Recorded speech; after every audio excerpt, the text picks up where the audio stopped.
우수한 기술이라는 건 환경과 함께 공존할 수 있다는 걸 믿거든요. 그런 브랜드로 계속해서 성장을 하는 거를 꿈꾸고 있죠.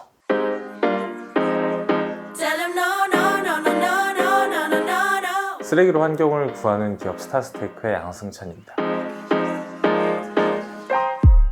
바다의 쓰레기라고 불렸던 불가사리를 활용해서 친환경 제설제를 만드는 기업으로 시작을 했어요. 지금이야 이제 불가사리를 활용해서 제설제 외에도 화장품 원료나 액상비료, 다양한 친환경 케미칼들을 생산을 하고 있지만 모든 제품들은 다 쓰레기나 폐기물을 활용해서 환경을 구하는 솔루션이라든지 그 비전에 맞는 사업들을 펼쳐나가고 있습니다. 고려대학교와 저희가 R&D를 진행을 하고 있었어요. 불가사리에서 유래될 수 있는 콜라겐과 이 콜라겐을 전달할 수 있는 전달 기술에 대한 연구를 진행을 하고 있었는데, 콜라겐 전달 기술이라는 카테고리 안에서는 기술적인 한계가 되게 명확했었거든요. 그걸 혁신할 수 있는, 어떻게 보면 콜라겐 시장에서의 전달 기술에 대한 기술적 한계를 깨버릴 수 있는 혁신적인 기술을 개발하다 보니까 이거는 꼭 뷰티 사업에 좀 들어가 봐야겠다라고 생각을 해서 이렇게 뷰티 브랜드까지 확장을 하게 된 것 같습니다. 불가사리라는 어원 자체가 불가살, 그러니까 죽일 수 없다라는 그 어원에서 시작을 했거든요. 굉장히 강한 재생력을 가지고 있고, 저희는 이런 불가사리에서 이 콜라겐을 활용하면 조금 더 효과 있는 것들을 만들어낼 수 있겠다라고 생각을 하게 된 거죠. 실제로 이 불가사리에서 추출될 수 있는 콜라겐들은 기존의 돼지 수출되는 도피 콜라겐이나 혹은 생선에서 추출되는 피쉬 콜라겐 대비해서 항산화성이나 주름 억제 활성이나 이런 것들이 굉장히 더 우수하다는 것들이 이미 밝혀져 있고, 저희도 2차적으로 검증들을 해왔었고요. 그래서 이런 콜라겐을 실제 피부 안쪽까지만 전달시킬 수 있다면 정말 유효한 효과들을 만들어낼 수 있겠다라고 해서 이 불가사리 콜라겐을 저희가 또 활용을 하게 된 거죠. 원래 기존의 콜라겐은 저분자로 가면 피부 흡수가 잘 된다, 이런 이야기들을 굉장히 많이 해왔었는데, 실제로 아무리 초저분자든 저분자든 콜라겐은 피부 안쪽까지 들어갈 수가 없거든요. 이걸 피부에 전달할 수 있는 기술이라고 하는 게 이제 TDS라는 기술이 있었어요. 근데 문제는 콜라겐이라는 이 특정 단백질 그리고 특정 펩타이드한 종류인데, 이건 이 전달체에 담기질 않았어요. 이런 기술적 한계를 저희 쪽에서는 불가사리 콜라겐과 저희 전달체의 조합으로 해결을 할 수 있었고, 기술적 장벽을 깰 수 있는 혁신이라고 생각을 했었어요.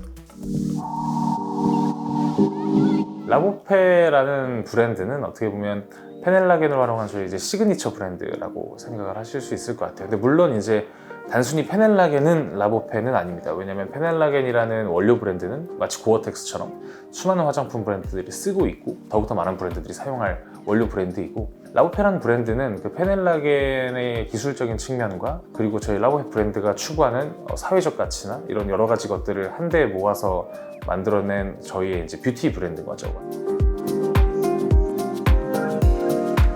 라보페가 제품적으로 추구하는 바는 되게 명확한데, 원래 우리는 피부를 구성하는 성분들이라는 게 있습니다. 근데 우리는 되게 나이가 들면서 점진적으로 우리 피부 구성 성분들이 조합이라든지 피부 구성 성분의 함량이라든지 점점 떨어지게 됩니다. 그래서 저희가 지금 출시한 이 3개 SKU의 제품들은 이 피부 안쪽에 우리가 실제로 가장 젊었을 때 피부를 있는 그대로 전달하기 위한 그 단계별 스텝을 제시를 하고 있고요. 저희 첫 번째 토너는 실제로 이 피부 안쪽까지의 완벽하게 전달을 위한 피부결의 정돈이라든지 들어갈 수 있는 이런 상황들을 만들어주는 역할을 하는 거고, 그리고 두 번째로 유스 액티베이터라고 하고 있는 저희의 페넬라겐 함량이 실제로 가장 높은 세럼은 이 유스 액티베이터가 실제 피부를 구성하는, 그리고 가장 아름다웠을 때 피부의 구성 성분을 그대로 담고 있고 이걸 전달한다라는 의미를 갖고 있고요.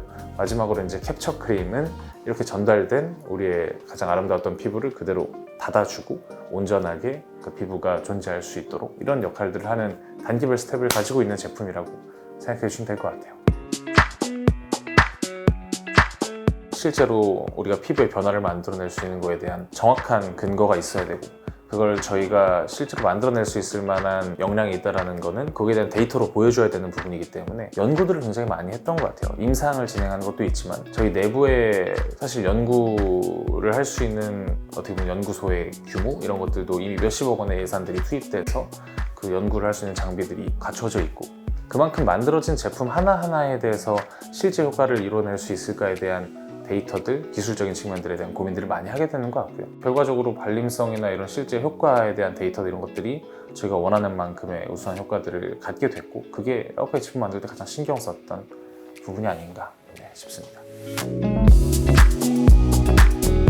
저희가 이제 환경 문제에 관심을 갖고 특히나 그 바다의 환경 문제에서 시작한 브랜드다 보니까 환경 문제나 지속 가능성 그리고 이제 사회적 가치 이런 측면에 대해서 굉장히 관심들이 많고 기술이 우수하다라는 건 그만큼 환경에 피해를 줄 수밖에 없었던 게 현재까지는 되게 당연시되던 사회였는데 저희 회사도 그렇고 라오페라는 브랜드도 그렇고 우수한 기술이라는 건 환경과 함께 공존할 수 있다는 걸 믿거든요. 그 부분에서도 굉장히 깊게 접근하고 그러한 CSR 사업들 그리고 동시에 소비자들한테도 기술적으로 그만한 가치들을 함께 전달할 수 있는 그런 브랜드로 성장을 하기 위해서 노력할 것 같습니다.